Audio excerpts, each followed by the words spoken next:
Hi guys, as usually it's me, just a voiceover, and you're watching Review Machines. And I am choosing now a fatbike from Aliexpress. And you know, before this video we made reviews of only the cheapest electric bikes. Let me remind you of them. X6 Jaguar, the cheapest bike in our popular video. Hot Wolf e-bike with integrated battery. The cheapest electric fatbike LeBron in our winter material. And another cheap electric bike MURDA, and the battle with motorized bike. But now I want to buy something more expensive. Let's see what we can choose here. What do you think of this one? Decently looking fat bike with aluminum frame, powerful motors, adjustable suspension and hydraulic brakes. I chose 500 watts motor and 48 volts battery, and the total price is on your screens. Let's buy it.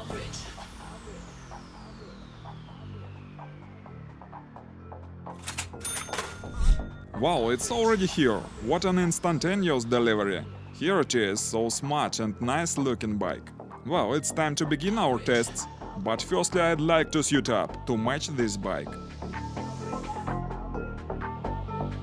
That will do. Let's go.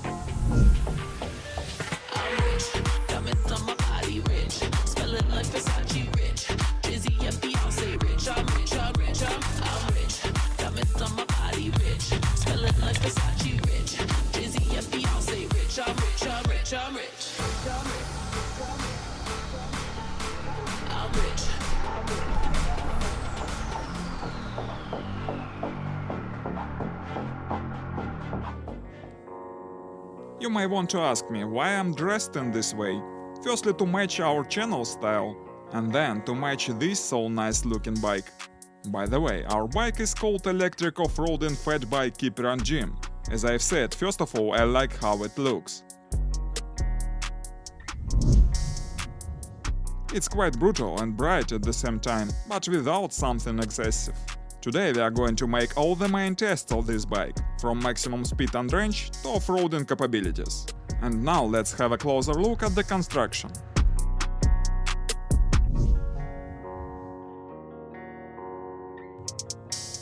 The foldable frame here is made of aluminum.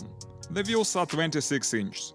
This bike is equipped with 500 watts motor and lithium 48 volts battery, 10.4 Ah capacity. All the cycling gears are Shimano. There are adjustable hydraulic shocks at the front and also hydraulic suspension from behind. There is reliable lock of the frame, and besides we can see the welding seams here. They look durable. Another important feature, there is a hydraulic disc brake system at the both wheels. The seat is called Stark. I don't know if it is a good name for a seat, by the way. The handlebar is straight, without a height adjusting, with standard dashboard. The display is quite big and bright, with decent lights of the screen at the buttons. We can see all the necessary info on the screen. And this is a throttle handle that is made of a pleasant for touch rubber. The headlamp and the signal are powerful enough.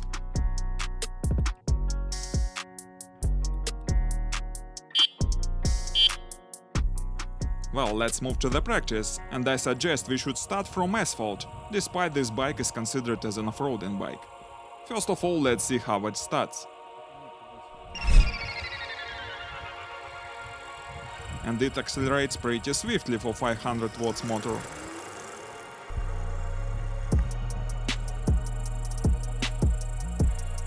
This bike is significantly faster than 36 volts analogs we tested before. By the way, I remind you that my weight is 87 kilos, and it would accelerate even faster with a lighter rider. And also I should add that it's quite a large bike. Its length is 1.8 meters.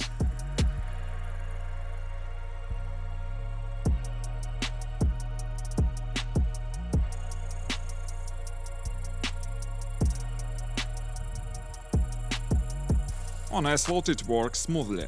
The only noise we hear is from off-roading tires, but it's nothing can be done about that.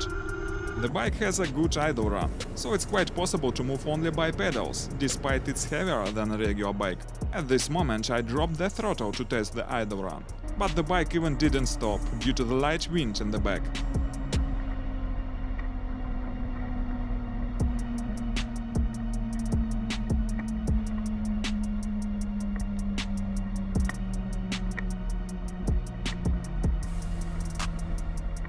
Well, it accelerates pretty fast. Now let's see how the brakes work. There is a hydraulic brake system called XOD. And it works perfectly. The bike stops immediately from maximum speed, but I should say it's quite delicate to the touch, and you should get used to it. Now we are testing the maximum speed.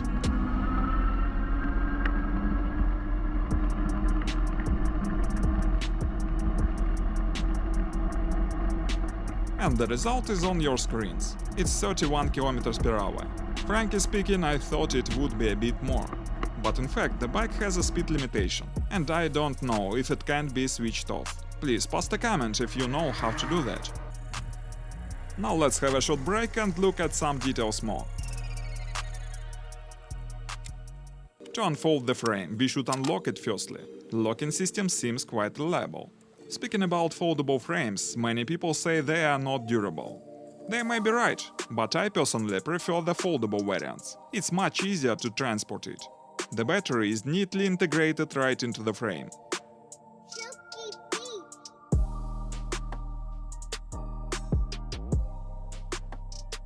To dismantle the battery, we should also unlock it with a special key. And this is a battery, and it even has a handle to pull it. What a tiny but nice detail. It's 48 volts and 10.4 Ah capacity. The pedals are also foldable, and as a result, the bike easily can be placed in a trunk of a crossover. That is why I love foldable frames. And it's even faster to unfold the bike. Just few moments and the bike is ready to go.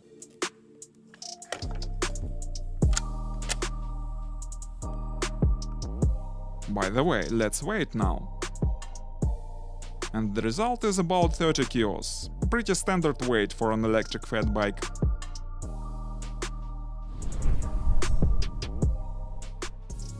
Now let's try our bike on a rough terrain. We remember that it's considered as an off-roading bike.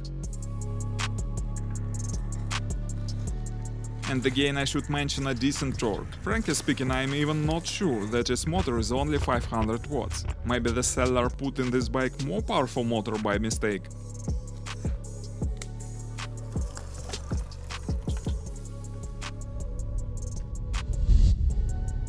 And now I think it's clear why the maximum speed is only 31 km per hour. To my mind, it has low speed but high torque instead. And actually, it's a real pleasure to ride on it here. It's cut out for such conditions, not for an asphalt. Wide and aggressive tires provide a perfect traction on the ground. And then I should mention how the suspension works.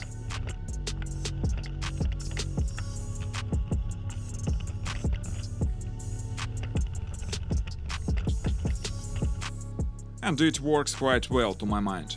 I wouldn't say it's too soft and comfortable. No, it's rather tough, but it allows to move on a high speed on roads and hammocks without any blows to the frame. Besides its adjustable suspension, you might try to adjust it and make it softer, but if you prefer an active riding, let it be such as it is.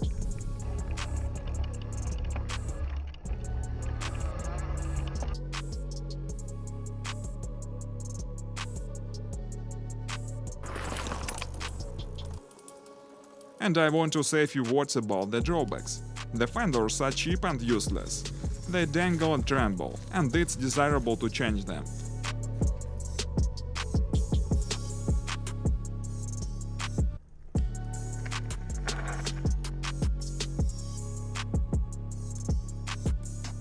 Meantime, we are moving near to a swamp, and some interesting idea occurred to me. Despite this bike is considered as an off-roading vehicle, certainly it's not suitable to move on a real hard off-road. And I realize it. But anyway, I want to try it in a swamp. Yes, I'm dressed not for a mud racing, but everything will be fine.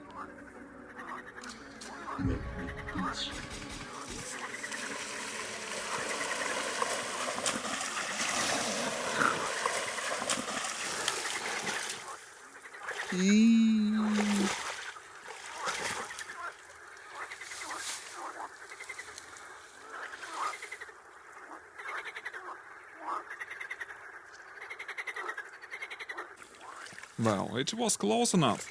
But the result is on your screens. This bike is definitely not for mud racing, it's clear now. But let's escape from here, cause we have one test more.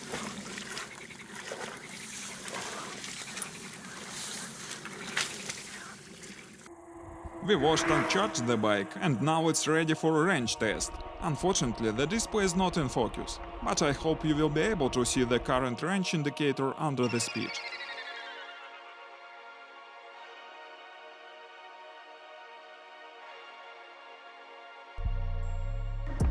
After some time of riding, it's getting dark, and the battery is almost empty. I think it will be finished soon. And this is the finish. The total result is 31 km.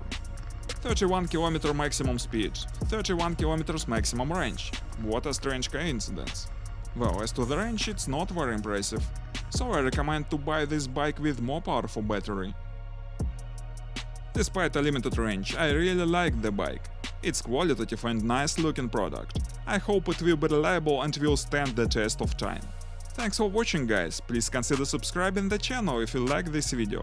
It will be many more interesting materials here. Goodbye.